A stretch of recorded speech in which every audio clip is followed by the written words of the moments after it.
Hello to all of our Real Talk listeners slash viewers. Y'all have heard us fangirl in last week, 2 weeks ago. That's how time works. Episode. We are so excited to have K.M. Walton. She's letting us call her Kate. The author of Cracked, Empty, and Ultimatum on Real Talk. We have literally already just spent 20 minutes talking her ear off about how much we loved her books. But we promise to let y'all hear from Kate. Kate is a former middle school language arts teacher and a teaching coach, and she is passionate about education and ending peer bullying. She lives in Pennsylvania with her family, and you can visit her online at kmwalton.com, and we will be sure to link that. And we are just absolutely so excited to have you. As we talked about in our last episode, Jesse had the idea to reach out to you from reading your books all in one weekend. And then I can subsequently vouch that these books are so amazing. I also read Empty all in one sitting. I mean, I went into it being like, oh, I'll read for like an hour today, then get back into it. Read for 3.5 hours straight, didn't put it down until it was over. So we will definitely dig in and talk about the books with you because we have so many thoughts, even more than we already talked your ear off about. But thank you so much for joining us. Thank you so much for asking me. It's such an honor, and to have both of you have such strong reactions is just phenomenal. It makes an author's heart happy. Yeah. Well, you definitely made our hearts happy with the books, and we do appreciate you coming on here. Um, and I do have a question for you because I know you are an author, but you're also as a middle school teacher. I know you were having a career, which I can't imagine is an easy job being a middle school teacher. Could you tell us how or if one career influenced the other? Well, I did leave the classroom in '09, so I Okay. haven't been in the classroom since then, but I did teach for 12 years. Wow. And I wrote my very first book while I was teaching, which is not Cracked, Empty, or Ultimatum. It was a middle grade that was about a 12-year-old girl who could not read, but she couldn't read because she was half alien, which is like, to me, the greatest story ever, but it has never sold. So Mm. but I got my first agent when I wrote the book Cracked, which used to be called Everything's Not Lost, which I know if you read the book that that's the Coldplay song that I put in there, Mm-hmm. but they felt that it was better to shorten it down, Simon and Schuster. But none of my books are based on any of my students.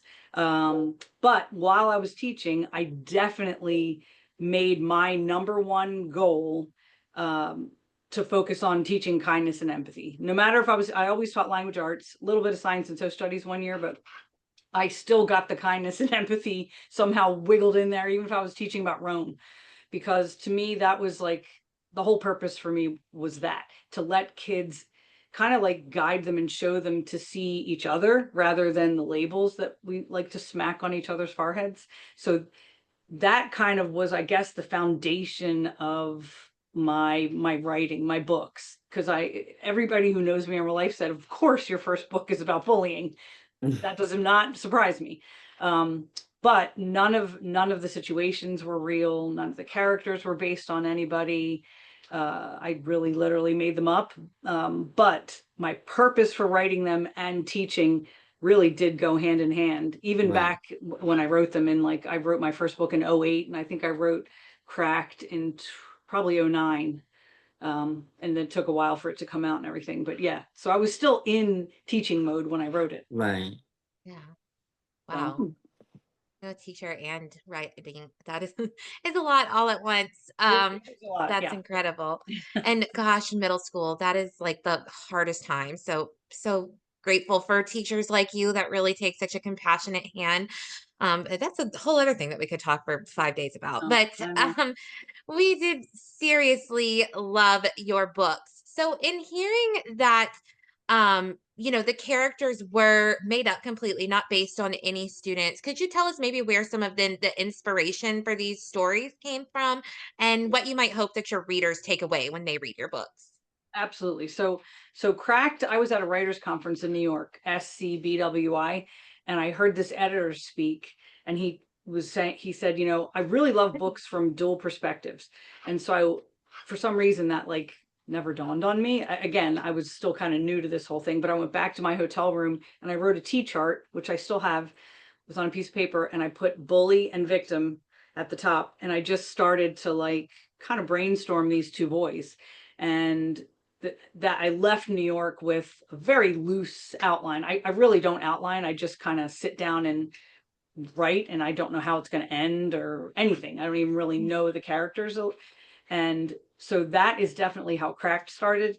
Empty, I was still teaching when I wrote that book too. And that there was a story, I'm pretty sure it was either the end of 08 or the beginning of 09 that was on the news. It was a 5th grade girl, so she was 10, and she was being bullied horribly, and she hung herself in her closet. She's 10, and her bully went onto Facebook and wrote mission accomplished. Oh, This wow. is true. This is true. So again, I'm in the classroom, I'm teaching, and now I'm teaching language arts. So I'm all about putting your life on the page. And I shared that story with my students, and they were just gobsmacked. And I knew I had to explore the darkness that can enter someone's heart from other people just consistently pulling the rug out from under you, or just beating you down with words.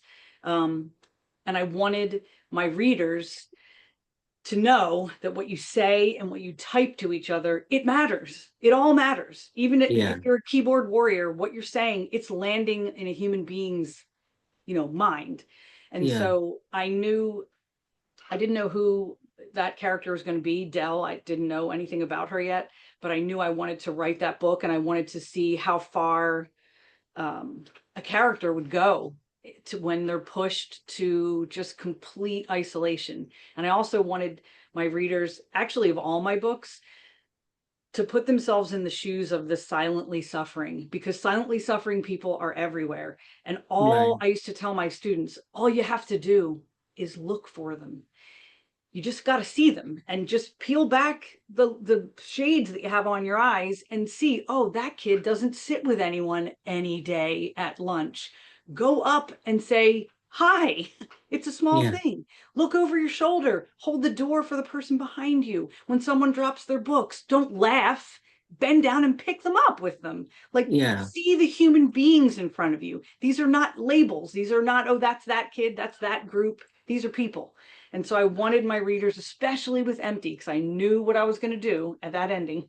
And my agent at the time, she signed me for Cracked. So she knew that I wrote, dark, and I didn't hold back, and I did not pull any punches. I just went for it. She said, and when I told her what my ending was going to be, she said, do it. And she said, your motivation is pure, your reasons are pure. And that was why I wanted a kid reading that book to see, oh my gosh, I have the power to either lift someone up out of the darkness or just destroy their life. Like, I have that power. And what are you going to do with that power?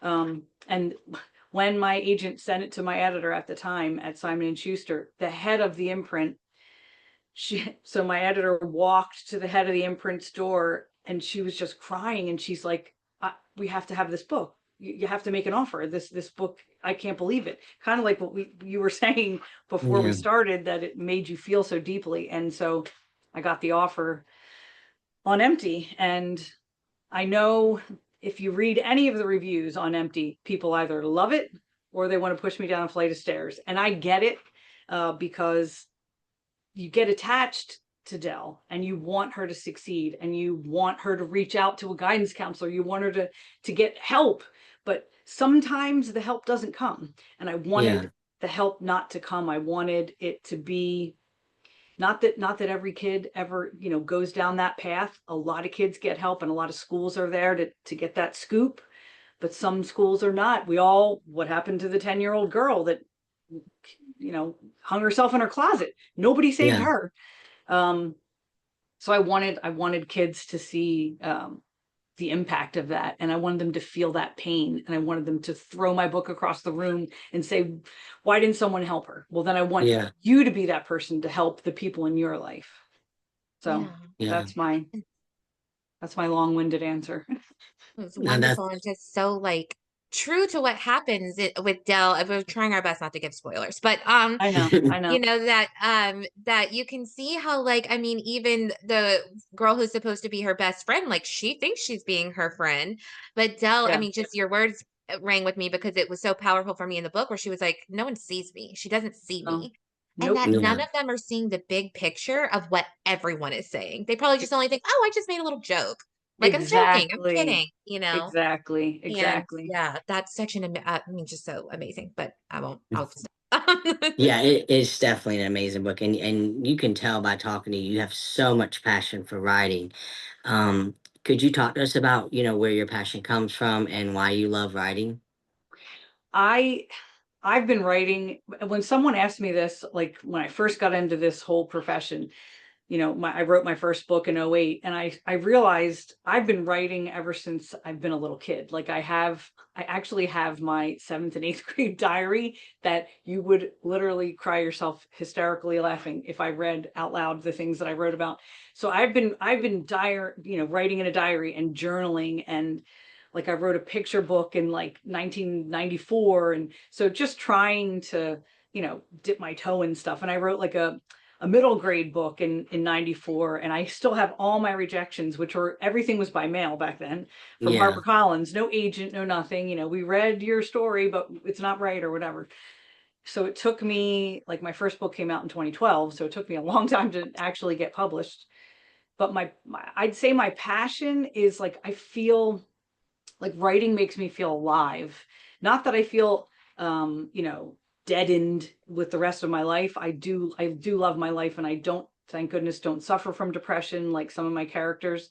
But writing, it really does, it like unlocks something in my brain. It's very hard to explain. Like when I'm in the middle of drafting a book, like everything, like I'll look out my window and things just are brighter, and I'll hear a song and I'm like, oh, that's inspiration. Or I'll hear a name out when I'm walking around. I'm like, oh, that could be a character. Like everything just kind of like comes, it's so strange. It sounds like it's almost like out of body.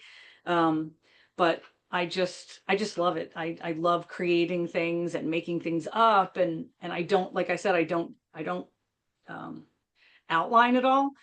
Like I just kind of do that little brainstorm of like bullet pointed list, and then I just start writing. Like I literally didn't know that the first book cracked, that those boys were going to end up in the psych ward. I didn't know that.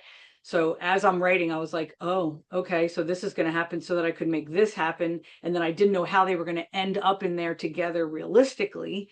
And same thing with Ultimatum. Like that book was so hard to write because I changed, past tense to present tense. And I can't tell you, I probably wrote about 30 chapters in the wrong tense, and I would go, so I had to go Oh back wow. and redo it. I would catch it while I was doing it, but that was a challenging book to write. But that one was based off of my father-in-law. He passed away in a hospice, and my husband has one brother, and I watched the two of them, who are very unlike my Vance and Oscar. They're best friends, and I watched this whole thing, and I'm like, oh, what would it be like if two brothers were with their dad and they did not know or like each other? What in the world would that be like? So that I asked permission if I could kind of use those scenes in the hospice. They were very, very, those things really did happen. And both my husband and my brother-in-law said, yes, do it. But that's not my father-in-law. But just that little nugget was based on Yeah. reality. And I Yeah. love hearing about your writing process too. That was like, I'm like envisioning like a movie about that, like where it's like, you know, the inspiration hits you and you kind of go from like sepia to color and like it all blooms forth. Yeah, it's Really true. beautiful to hear. Um, Yeah. in talking about, like, let's say how you mentioned like a character like Dell, someone who is really struggling with thoughts of suicide, and you know, Jesse and I both work with suicide, and you know, I've worked in clinical practice directly with suicide a lot. It's absolutely my passion and advocacy.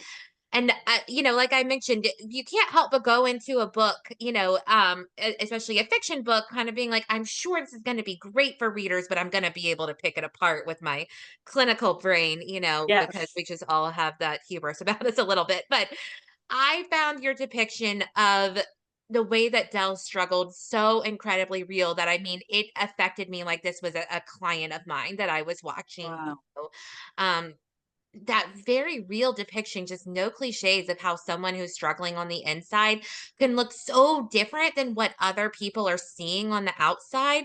Yes. What type of research or insight did you pull to be able to write from such this like really respectful and truthful perspective? I, I really didn't do any research, which I didn't. I just like my agent at the time, she said, your writing is very instinctual, because she knew I did not have a degree. I was not in English. I mean, in English, I was teaching middle school. And when I read John Green's Looking for Alaska and A.S. King's Please Ignore Vera Dietz, which those two books were not in my sixth grade classroom, but I read them. I didn't know that authors were allowed to write so real and raw. So they really inspired me to write all three of my novels, because those two authors do not hold back. They're very real. And I don't know if that would be considered research, but it definitely influenced me. However, I also come from, I'm a teacher, but I have a gigantic family. I have 28 first cousins and I have three younger sisters. So two of my sisters are social workers. One works with adjudicated youth, and like she's been doing that for forever. And one is a clinical social worker in a hospital, and then my cousin is like a therapist. So I sent the scenes of Victor and Bull in the hospital, and also some parts of Empty to them, especially the parts where they were with a therapist. And I just wanted to make sure that this was authentic, and what the therapist was saying was real. And the therapist, Lisa, that's my cousin Lisa in Oh real life. wow. And Nicole is my sister Nicole in Ultimatum. So that's all real. But yeah, so I just I wanted kids. One thing I know kids can't. At least my students, they definitely did not like books where it felt like they were being preached to, or like, oh, this person's trying to sneakily teach me something. I just wanted to tell the story at like as real as possible and see if that could land with a kid. And it so far the emails that I get from kids and at events, the kids that come up to me, like so many times kids come up to me and say, you wrote my story. And I'm like, oh my gosh, are you okay? All different, each book, they'll say different things like, I don't get along with my brother, or I was just in the psych ward with my bully. That was at my very first public Oh speaking wow. engagement. This kid came up to me. I Really? was like, what? Um, and he was such a doll. I actually gave him a copy of Cracked. I said, you're not buying this. I'm giving this to you. But yeah, so I that's the research that I do. I guess it's like real life kind of stuff, you know? Wow, you just must be like incredibly just like perceptive and just taken so much. I try. That's amazing. And I just also really appreciate you like consulting with social workers and therapists, Yes, because I know for me, and it can make me a very poor movie watching partner sometimes, but it's like you get taken right out of the story when you're like, that is not what would happen. That is not what someone would say. exactly. This is not what would Yes, happen in this therapy session, not with someone that's worth their salt. So, right. And a couple things my cousin Lisa changed. She said, that's not how I would start. And my sister Nicole, she's this is funny. She reads Cracked and she says, Kate, you have kids in hospital. This is in my first draft. You have kids in hospital gowns. They're not going to be in hospital gowns, because I had a scene where it was funny that a draft was going up. I oh, think they're like, she's like, people are in sweatpants, and I'm like, oh, and she's like in no shoelaces and nothing where they could hurt themselves. I'm like, oh my gosh, Nicole. So she kind of opened my eyes to that. That was Yeah. just like a detail. Yeah, and it's so funny that you say that because like when I was reading Cracked, I was like, she has it dead on. Like she has it dead on what it would be like to Yeah, be in a psych ward and the way the setting is and everything. And then in the ultimatum, with hospice and the awkward, visitors that, that come yeah, in and your classmates and like it's just everything just was so perfect. I mean, there's not one thing that I think about any of your books that I would have changed. Like I really believe the all three of them were very well written. And I was gonna ask you what inspired you for Ultimatum, but you said you saw your brother and or your husband and his brother. And Yeah. that's one thing I did like about Ultimatum is that it was like you were in presence and then you went to past. Yeah. Yeah. And you said that was difficult. And I was about to say, I was gonna ask you, I bet that was really hard to write because I would It's be in the hard. mind frame of the presence and then it would Yes. go into the past and I was like, I'll be like, oh, where we at now? You know, I know. but it went aligned perfectly. Like it went great. And I think it made it a better book because you can really truly understand what both of these boys are going through. Yeah. And it's so sad that like if they would have talked sooner, I then know. then I their know. whole life they wouldn't have thought each other hated each other. And Yes. Less suffering. yeah, and especially like being there with their dad and stuff, it's just really powerful. um and I know you said Ultimatum, you saw with your husband and brother, and when you decided to write Ultimatum and did the brothers hating each other, was it hard to come up with like ideas on how to like balance it out from the presence to the past? Actually, no. Like when I'm in it, when I decide I'm going to write a new book, I do not suffer from writer's block. It's almost it's like this story like is being pulled out of me with, wild horses. I just sit down and I write until I can't keep my eyes open anymore, and then I repeat. And I'm a very fast first drafter. Like I typically can write a first draft. Now they're short; they're like 38,000 words in maybe like 6 weeks, and Oh, then I go back and I get to know the characters more and puff it up and add more details and start the revision process. But um my editor never ever removed anything from any of my manuscripts. She always added. Mm. She added because she said, you need more, you need more. I want you to go deeper. Like the fact that Dell was a softball player, that was a whole storyline that was added once that Oh, novel really? was bought, because she was not she didn't play a sport. And I'm like, oh, I love that idea, because it just deepens her character and gives her a new set of people to interact with. And but yeah, as far as like first drafting and coming up with ideas, like I'm big, like I said, with the bullet pointed list. And when I give writing workshops, people always say, oh, I could never write a novel. I could never write a novel. And I say, can you write a list? And they say, yes. And I say, well, then that's step one. That's how I start every book I ever write. And then I keep adding to the list and making it more detailed and like just adding and adding and making it grow. And then once I have like a real kind of solid sense of the people and a little bit of the plot, then I just start writing. I have no wow. idea how my books were going to end. I really didn't know if the brothers were going to go their separate ways or come together, and I won't give that away. Like it really could have gone either way. Yeah. And I didn't know if Victor and Bull were going to like see eye to eye, forge some type of friendship, or just go on their separate ways with respect. Again, I didn't know. Um, so yeah. That's Wow. amazing how you just write. I love that because Yeah. that's how I function in life. But Yeah, I know. if And you, I have friends who, like Tiffany Schmidt, she is a Post-it girl. So she does a whole wall of Post-its and knows every chapter and every, beginning and ending of every chapter. And I'm like, I don't know how you do that. She's like, I don't know how you do what you do. I need to know the ending. So it's fascinating how everybody's brain works differently. Yeah. like your real like relationship and like viewing of a story like playing out in real time as you write it, like that's Yeah, just really, really amazing to me. I just Yeah. love that. it's exhilarating, I have to say. Well, I read Empty, as I mentioned before, which is where the character Dell is from, if we haven't explicitly said that. Yes. Um, a reminder to everybody, because we are talking about books with tough subjects, and I'm going to Yes.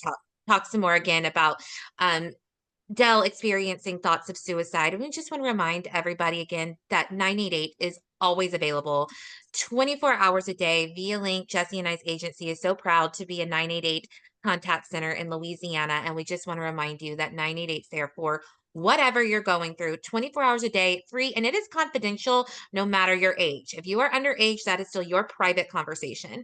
So please know, no matter your age, that is you get someone just there for you for whatever you're going through. You just need to get the gunk out, get the stress out. Are you having thoughts of suicide, even to a place where you think that you might attempt and you can't keep yourself safe? There's Mhm. never anything too small or too big to reach out for. So please just remember those numbers, call or text 988 anytime you need to talk.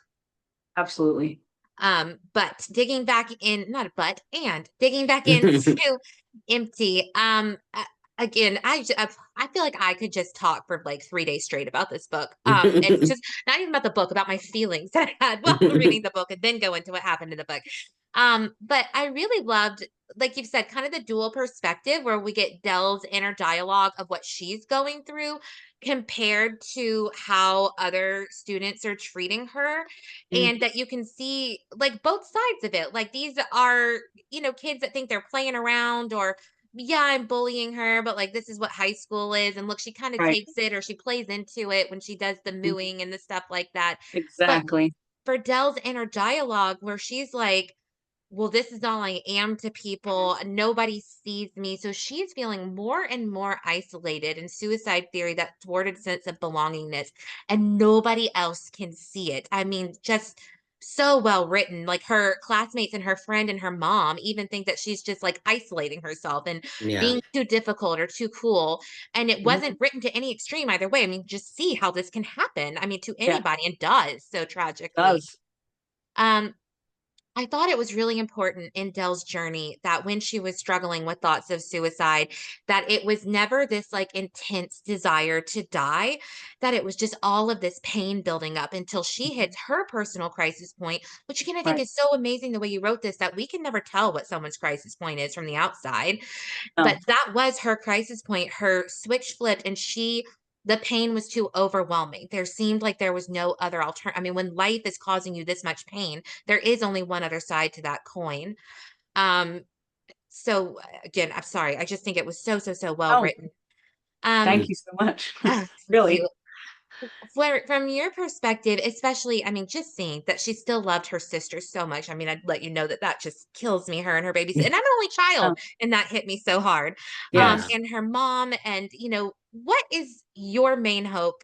This is a long preamble that I don't even know attaches to my Okay. question, but what is your main hope that your readers will take away when they're reading books specific to thoughts of suicide? And what audiences would you recommend a book like Empty for? So my number one goal when I wrote that book, and I know I talked about this in the beginning, was for readers to put themselves in the shoes of someone who's suffering. But I really want to challenge schools and teachers and counselors to, I mean, there's no way in my mind that no adult in her life couldn't have figured out that this girl was suffering. I don't Right. believe it. She was not jovial. She was not putting on a show.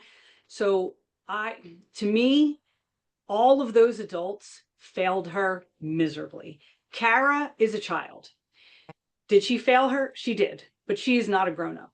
But everybody, every other person in her life, they failed her. So whenever I give talks, like I work sometimes with pre-service teachers, and that is always my challenge to them.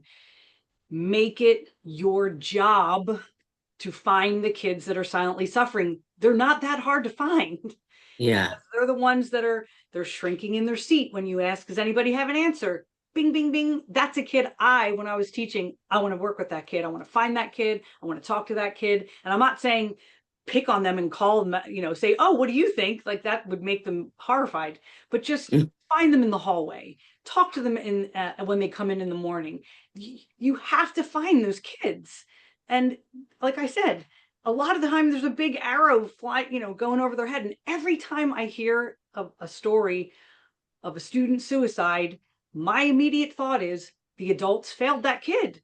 Whether Yeah. it's somebody in that school had to have known that that kid was suffering. And you have to make the time. Put the chalk down, put the eraser down, put your book down, and go talk to the kid. That's the most important thing. Have them come after school. I used to do dialogue journals with I found them to be at risk. No one was telling me these kids were at risk. And I would say, I'm going to make this up. Andy, I see that you're kind of struggling a little bit. And I do this thing called a dialogue journal where I write a letter and then you write a letter back. Cause I know you don't like talking to it makes you uncomfortable. Why do I have to do that? Well, because I kind of want to know what's going on in your head. And I can tell that you don't want to, no, these are 12-year-olds, that you don't want to talk to me. 100% of the time, the kid would say, okay, whether it would be, I'd have to ask 1 or 2 times, and we would write letters back and forth. The guidance counselor was made aware that this was happening.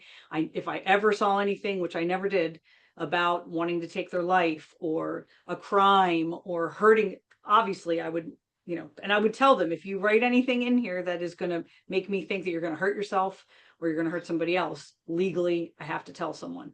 Yeah. But the way I would write my letters, I would get them to go deep on the page and peel back those layers. There's this one little girl, not Andy, I'll call her Sarah. She had a very challenging home life. She was babysitting the summer before she came to 6th grade, and she was babysitting her little sister, and the little sister drowned in the pool. So I get her, okay, because the guidance counselor, they always gave me the kids that were the challenge, and I welcome it. And when she was in 5th grade, I must have heard that girl's name 100 times. Can so-and-so please come to the principal's office? Over and over. And I'm like, oh, great. I get her. So first day of school, she starts bullying my autistic girl. She had to sit right by the door. I'm like, not on my watch. So I said, Sarah, can we talk in the hallway? And, I let her know that I saw what she did. She knocked her pencils off the table. And I said, I just want you to know I'm watching. And I don't, that's not how we operate in this room. Fast forward all these months, and we started the dialogue journal. And she had so much rage and anger in her heart. She was a horrible bully. She picked on everyone. She had so much rage and guilt about her sister. And I had her get it out of her on the page. And I remember writing to her, I said, you're the only person on our team of kids that sees the autistic girl. Everyone else just kind of ignores her. You see her. So if you just shifted your perspective, instead of knocking her pencils off, you sharpened them. I think that could help heal some of your anger and your rage. And she wrote back and said, maybe. Her response, maybe. But funny enough, the next day, she sharpened her pencils. I didn't ask her to, but she took them off her desk, and the little girl was like so panicked that she was going to be mean to her. And she's like, no, I'm just going to sharpen them. She sharpened them, and then she sharpened them every single day until the end of the year. And at the end of the year, I would ask my kids in an essay, what do you want to do in 5? Where do you see yourself in 10 years? This girl says she wants to work with special needs kids. Now, I don't know if she ever did, but I was like, all right, that's good. That's good. I think I changed her heart. So that's what I'm trying to say. Find those kids. Don't say, oh, that's just kids. Bullies are going to bully. Boys will be boys. No. Roll your sleeves up and do the hard part. Ruffle feathers. Ruffle them. You're going to save a kid's life. Yeah. So there you go. That's my Yeah. I'm sweating. I'm getting so passionate about it. It's so important. And I think always, like what you were saying, like knowing that it's because I think sometimes for grown-ups, quote unquote, and for school faculty, there can be this pressure of like, well, I'm not trained, I won't know the perfect thing I to know. say. I heard that all the time. Yeah. And that it's not about, no one can say the perfect thing, as Brene Brown will tell us. That's not what makes someone better. It's being seen, it's being heard. That's what helps, that connection, and knowing that isolation, feeling so alone. I mean, that's what's killing people. And breaking through that by seeing someone is so amazing. I wish if I was Dell's teacher, things would be different, but I wasn't. And I had to write that. There are so many scenes in that book that I can't, that's my puppy, if you're hearing. There's so many scenes in that book that when I wrote them, I was like choke sobbing because I just wanted to scoop in and say, I got you. Yeah. So let's talk about it. Let's dialogue journal, me and you. But she didn't have that. So, and she's not alone. There's, any kid that takes their own life, they didn't have that. Yeah. They didn't have it. So. Yeah, I definitely agree with that statement. And it's so sad because it seems like suicide is on the rise, No, with kids. I mean, I've, I had to get off, sometimes I have to take a break from social media or, you know, same. the news, No. there was a case not too long ago where the bullies were the daughters of a superintendent for a school, and they Oh, actually made the mom shut down her TikTok and Facebook, but she wasn't calling out the girls' names. She never released the names, but she found her daughter, right. and her daughter committed suicide, and everybody was like in her corner. They were like, like went to the school hundreds of times, like, hey, this Oh, is going on, that please. makes me so mad. Yeah, because she was begging the schools, that she was Yeah. in the Do process something. of taking the girl out to put her in another school, and she was just a little too late. Unfortunately, Yeah. Yeah. the girl did commit suicide, and um when it all went down, everybody was talking about it on Facebook, TikTok, everything, because her story was so huge, because the judge sided with the bullies. The judge told the mom to quit making videos. She had to shut down her TikTok. She couldn't have her Facebook. So everyone's like, "Oh no, if you can't talk for her, we will." Right. And so Right. they did. I mean, I Wow. remember just like thousands of videos like was standing up for this girl, and Wow. they were like, just because she was the superintendent's daughter, or the school principal, something like that, they were Yeah. just Yeah. like, that's Yeah. not right. She, Connected. Yeah. yeah, that she needs to be punished. They need to be held accountable, Yes. because there was so much evidence that proved that she bullied. And like in my head, I'm like, man, I wish she would have reached out to 988 or knew I about 988, know. or something like that, because Something. yeah, because it's, I've worked on the lines, and 9 times out of 10, when I'm talking to kids, they just want to be heard. Like you said, they just need to feel like somebody cares without judgment, that someone Yes. is not gonna make them feel, stupid for the way they feel, or, Exactly. turn around and be like, well, you're just a kid, you're just going through it, it gets Right. better. They don't want to hear that. They don't want to Or hear that it's it a gets, phase. yeah, it's I just hate a when phase. They don't want to hear that it gets better, because right now to them it's not better, it's not better. and it's not going to be better tomorrow either. So Oh, to give false lies, and that's what I would always tell them. I'm like, I'm not going to sit here and be like, yeah, it's going to be, because you reached out to us, tomorrow's going to be 100% better. right. No, but how can we get there? How can we take Yes. little steps to make Yes. you feel better, about Exactly. what's going on? Like, what can we do to help? And, you know, just empathy goes a long way, and Oh just yeah. sitting with somebody and just listening Yes. to them goes so far, that I people just know. don't realize the kindness is free. Just Exactly. smile at them, give them a hug. Like you said, Exactly. if they drop their See books, them. don't laugh, Don't pick it laugh. up. Pick them What's up. funny about someone dropping their books Don't anyways? Like, know. I don't get that. So I'm just Even. like, it's not hard to literally change someone's life. And and everyone, has been saying, like, I've been seeing these posts, like, if you just spend 12 minutes with somebody, you can change their whole way of thinking. And I truly believe that. Like, if you could just listen to them and Yes. see them, Yes. and not, the labels that people are putting them at, or not, making fun of them because they don't have the nicest clothes. You don't know what their home life is Nope. like.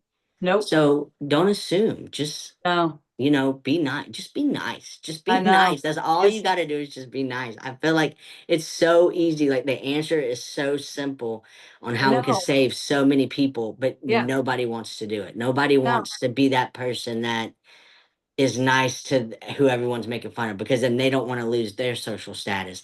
But who Exactly. cares? Who cares? Because I don't talk to Exactly. anybody that I went to high school with. I mean, maybe a couple people, but I don't Right. remember, you know, any of that. So I'm No. like, at some point, none of this is going to matter. But the person that killed themselves because of what you said, that's going to matter, because you just Exactly. changed that person's family's whole life Whole with the life. words that you said.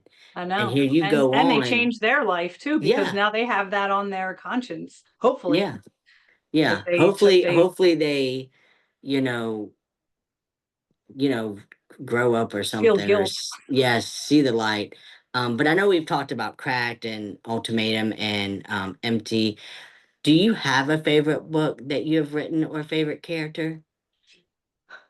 I really don't. Like they are like my children, and I have two sons, equally love them both, and I just love, I think because I put my characters through so much that and when I write as them, that I just feel so connected to all five of them so deeply. I really don't have a favorite. I just love them all. Yeah. Yeah, I That's a do. good answer. I mean, that just shows that you're, involved and you're emotionally attached. And I get it because I love Yes. all of them too, all five of them.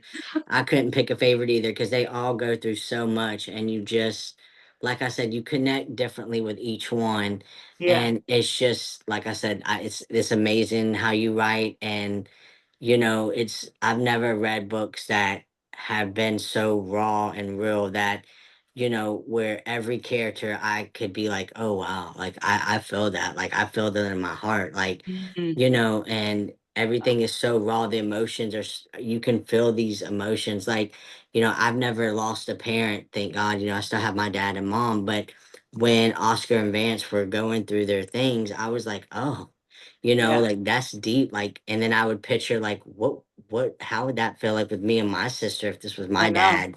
Right. And even though me and my sister have a great relationship, you still think about those type of things. And I really was like, wow, like that's awful. And then you're empty.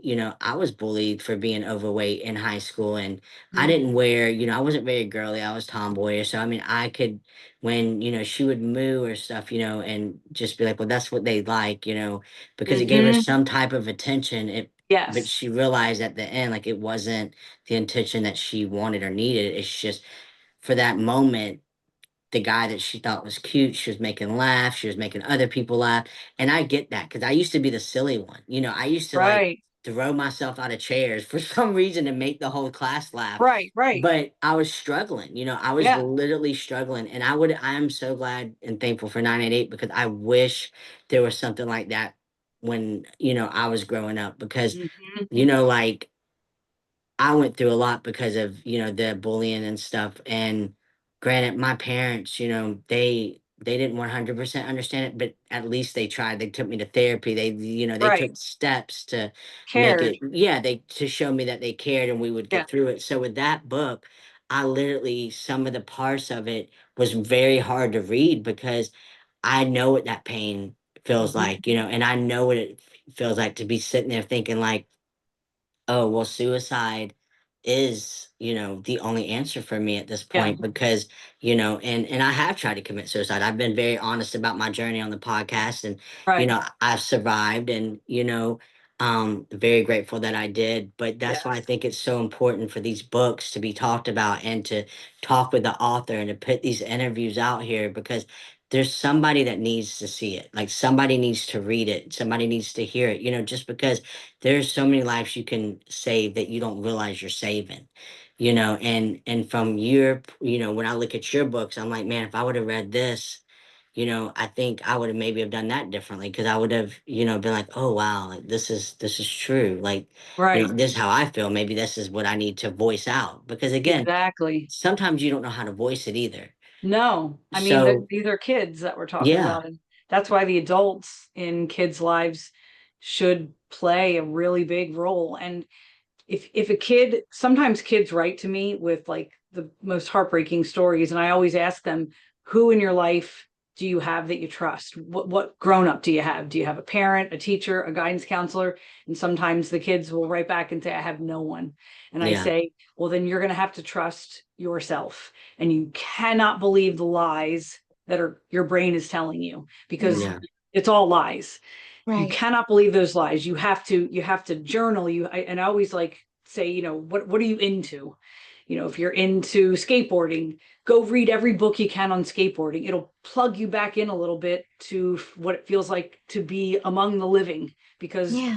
they're like dipping the toe into, I think it would be better if I wasn't here. It's never better right. if you It's weren't never here. better. Yeah, It's never that's super better. true for anybody ever. Yeah. Yeah. And thinking about self-care, and I think just in a little bit with conjunction of us talking about kindness and kindness being free, which it absolutely is, but also remembering that, you have to keep your own cup full to be able to fill someone else's. So, especially for if, you know, any of our younger folks that like you can't always be a superhero for everybody, but you can No, be sure that you are never participating in cruelty. And there is exactly. a big difference between Exactly. that. But there is no shame if you are drained and you know you can't be that person in a given moment Exactly. to be Yes, someone's support system. Just make sure absolutely. someone is. Never make this Yes, go in silence or in secret. Reach out to exactly. an adult, reach out to a teacher, reach out to a parent that you know, but there is no shame if you are drained as well. Just don't participate in cruelty and just make sure somebody knows. So true. So true. And when you mention self-care, that's one of the things that I talk about when kids write to me. My way of self-care is I journal every single solitary day. I write Mhm. 2 pages and I get all of the gunk, because it's gunk in there, Yeah. it onto the page, and it like just takes it and it takes it out of you, and it's almost like a little mini release. And so I always recommend, and I did that with my students too. We would journal every morning, and there would be just a free write. This is not graded. I'm never going to read this. This was like their personal journal, because to me, I don't know if it works for everybody, but for me, it is such a great way to separate myself, because I'm a finger picker. So I do this, and I've got Band-Aids that I'm constantly putting on. And I was really good. I had them covered for this interview so I wouldn't have bloody stumps. But when I have my anxiety, because it's like an OCD thing, and I'm all amped up when I write about it, it like takes it one step over, and it's like not in me, it's now in front of me. So I can like observe it and kind of pick it apart and say, oh, I didn't know I was doing that because of that. So like that to me is a great way for a child, no matter what age. If there were kindergartners, you can draw what you're feeling. Keep a journal. Talk to people that you trust and that you love, whether it's a friend, an aunt, a parent, a teacher. Like, don't hold it in. That's what I wish that Dell had more of in her life. Kara just wasn't capable of giving that to her. Yeah. Her little sister Maggie, which, by the way, Maggie Badeggi, that little nickname, that's what I call my sister Megan. Oh, I know, and my sister Megan loves that I did that. But yeah, like find someone that you can talk to, and that you trust. Don't like put your heart out there to somebody that you don't trust, because it yeah. could backfire. Um, Including Chat GPT, people. That is not a oh, Yeah. therapist. I keep that is a computer. That's not a person, and it freaks me out that kids are getting like mental health advice from Chat GPT. That's all new, and I'm kind of thankful I'm not in the classroom right now, because I don't even know how I would advise against that, except Yeah. just don't do it. Don't do it. You have a guidance counselor in your school, and if you don't like that guidance counselor, there's a, like you said, 988, like call Not that number. bots. Yeah, they just talked about a case with Chat GPT on the news where it it kind of assisted a suicide because the boy was telling chat I said him, but telling the computer Yeah. certain things, and it offered to teach them how to tie a better knot. And then the Wow. boy said something, and Chat GPT, which you can look up the article, told them that they would recommend them not telling their mom how they feel right now because it can make their mom feel too emotional. And that kid committed suicide. And people are like still reaching out, and I don't have anything against, AI with certain things, because there's some cool things that they can Of they course. they can do, but they are not a person. Like a computer literally taught this kid how to do his loop better, and he told the Chat GPT what it was for, suicide. Like Wow. not going to be flagged. No one's going to reach out because of that. I mean, it's a computer you're talking to. Well, yeah, Yeah. it's a formula. And just Yeah. again, that like not only is ChatGPT not a person, it is not a mental health professional or anybody No. who is trained. No, it's And to not. remind everybody again that 988 and specifically all of the Yes. Young's helplines, never a bot, always a person. A Yeah. person, Um, exactly, who's trained and wants to hear trained, you and yes. see you and validate you. Yeah. And is not, there is no formula. I do have one bone to pick with Dell. And Hear it. that is from when she said that her brown curly frizzy hair was the ugliest hair. And I was like, hey now. Okay, so Dell, like I said earlier, I have never struggled with depression or suicidal thoughts. However, Dell's relationship with food is my relationship with food, and Dell's hair was my hair because I did not know how to do my hair when I was a kid. So it was like so not what I wanted. I went through And it I too. grew up in the like I was a kid in the 70s. I graduated high school in 85. So like when I was younger, I just wanted, do you guys know who Farrah Fawcett is? Like with the Yes. beautiful blue. Yeah. Oh, I wanted that. All the girls at my elementary school had that hair, and I had this hair. And my hair was brown, like that's my real color under there. So yes, I think that was a little bit of my childhood frustration coming out of Dell, but I love my hair now because I know how to do it. Yeah. Curly hair club. And I was like, hey, Del, Exactly, you're curly hair. shaming my hair. I I'm know. just kidding. Um, if anything, just made me feel like no, because I went through that too. Where I mean, my hair got curly when I went through puberty, it was straight when I was Oh, younger, wow. and then Wow. that was like in the like early 2000s when like the stick straight hair was in. Oh, So I just yes. ended up with this frizz.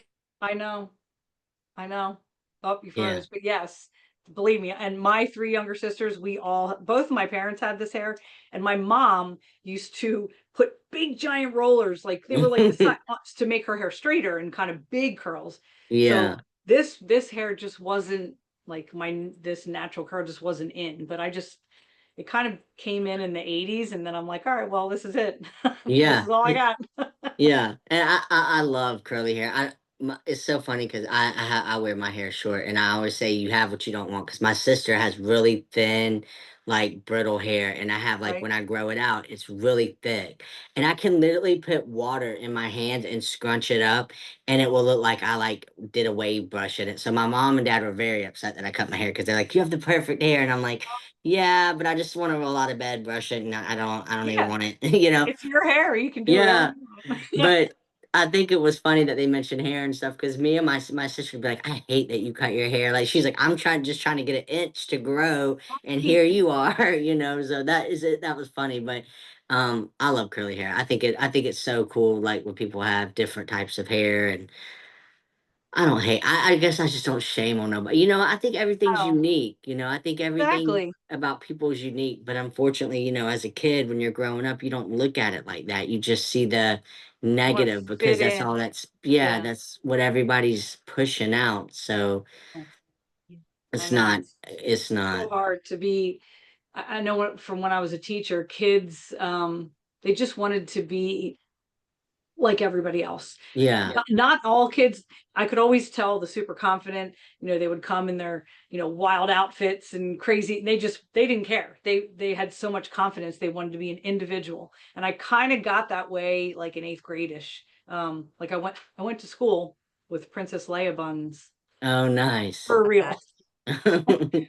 Yeah, and I regret that because I was sitting right next to the boy I had the crush on, and he was like, "Nice hair." I'm like, "Thank you." But yeah, And you're like, it kids is. just, Thank you.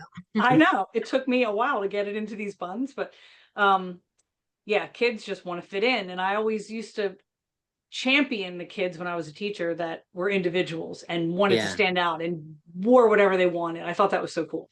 yeah. Yeah, I have two nephews, and he's like, I want to be Riz. I need this haircut. And my other nephew, he has autism, and Okay. he's just so happy. So Yeah. he doesn't care. He's like, I don't care. Like he just Right. wears, you know, whatever he wants, and you know, he's so cute, but he's so genuine. And his brother, you know, he thinks he's in SWAT or something. He's training right now. He's 7 years old, or he just turned 8. Oh, that's Um, hysterical. oh no, he just turned 7, but he's just watching them grow, and I told my sister, I was like, just make sure you talk to them about like bullying and stuff because I know how the world can be when you're, like she's really worried about my, nephew that has autism. And I'm like, just make him aware that because he's not a fun bully, like to be bullied. Like Right. his brother Yeah. bullies him to play around and he Yeah. just smiles and laughs. He doesn't Right. understand.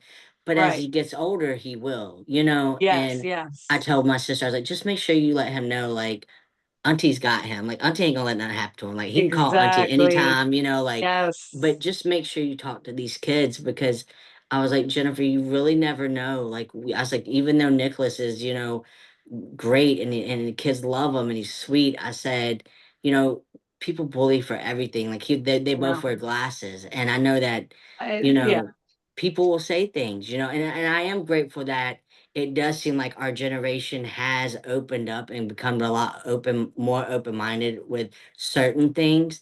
So Yes, I am grateful for that. But again, I just I push out to my nephews, hey, listen, things, are this way, but if you ever need to talk, or, if anyone says anything that hurts your feelings, let us know. Like, talk to us. We're exactly. here for you. Just I Yes, don't ever want, them to think that, they can't talk to us. So I just think it's really important for, parents, teachers, everybody that's in a kid's life to just always kind of, remind them, hey, you know, I'm here if you ever need anything, exactly. you know, Yes, just to remind them, because sometimes when you get in depression or anxiety and stuff, you don't remember, the five people that told you, hey, I'll be I here for know. you, so, I You're in the constantly cave. You're in the cave of you darkness, don't you see know? anything but the Yeah, darkness. And yeah, that's why 988 is so important. And like how you're yes, passionate about writing, and we're very passionate about our jobs, just because it goes hand in hand, just listening, absolutely. like with you writing and sharing, your these stories could be put out there, and kids read that, and it changed their whole life, and that's what's important to me. Like, that's more subjects that are hard to talk about need to be talked about. And that's why, Yeah, I wanted the podcast, because, I was like, hey, we can bring so much self-aware to everybody about, it's okay if you're not okay. It's okay if yeah, you have suicidal thoughts. Let's talk about it. Let's get you, exactly. like, let's try to get you through it. Let's see Yes, what we can do on our end, so or hey, if you just need to talk, we're here just to listen. So exactly. I think So, that's what's really important. and on that note of passions about careers, do you have anything coming up in the future? Any sneak peeks on any projects? I've got two books. One is it's about a girl who she has lost her mom to systemic sclerosis, which I just lost my mom to systemic sclerosis in Oh 2021. wow. She was only 75 and the most beautiful, stunning, I mean, she looked like she was 50. Um, and so this girl on the page, she kind of reaches back through it's flashbacks. You get to know her mom a little bit. So she is just with her dad, who's really very much like my dad, who I lost him when he was only 50 back in Oh wow. 1997. I know he was so young. But he and I used to have some pretty because I was very like, oh, I was very emotional and he was very quiet. Yeah. And so we would just gong heads all the time.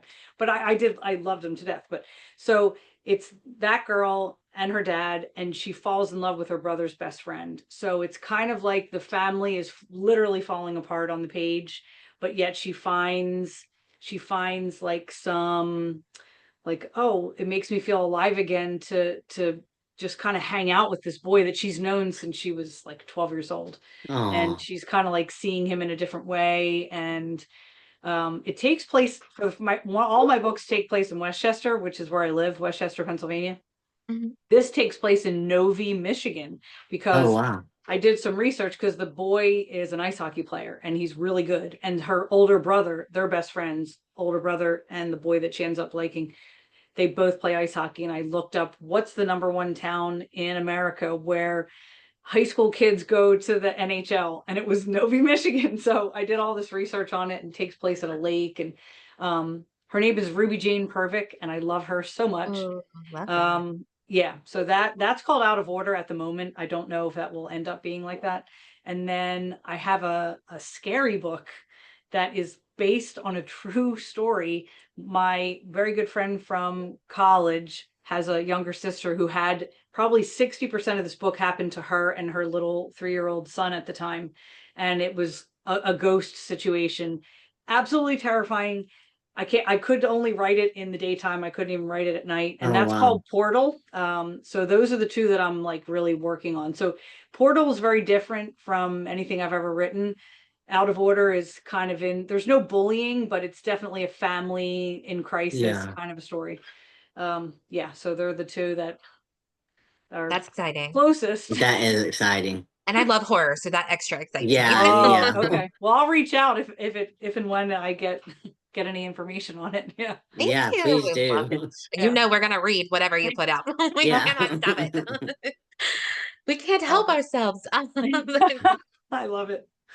Um, oh my gosh. Well, thank you so much for taking the Oh, time to talk with us and be with us. And thank you for what you do, and not only just with your writing, but what you've done in the classroom, what you do with your speaking, and then connecting with your readers. It is just truly thank you amazing. for having I was me. gonna say you don't just talk the talk, but it's like you don't just write the words. I It's am Yeah. very, very truly, passionate. And that is the truth. I have a lot of feelings about it. That, I'm yeah, we're so glad. And it's just thank you so much. Thanks for having I'm some real talk. honored, really honored to be here. I mean, you two are just wonderful, and it was such a great interview.